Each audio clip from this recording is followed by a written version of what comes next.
Proszę pani. Dasz radę. Będzie super. Znaczy tamto pierwsze drapnięcie by mi zaliczyła, ale jak już wywaliła... Ja długo zwlekałam, wiesz? No, Znaczy się zwlekałam trochę za długo, no bo też nie byłam do końca pewna, tak? Więc wolałam, żeby ona trochę bardziej się przyłożyła. No i się przyłożyła.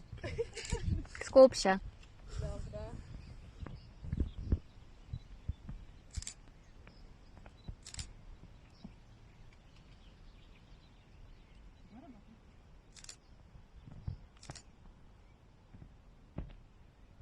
Tak, ale... Dobrze, już! Nie chcę.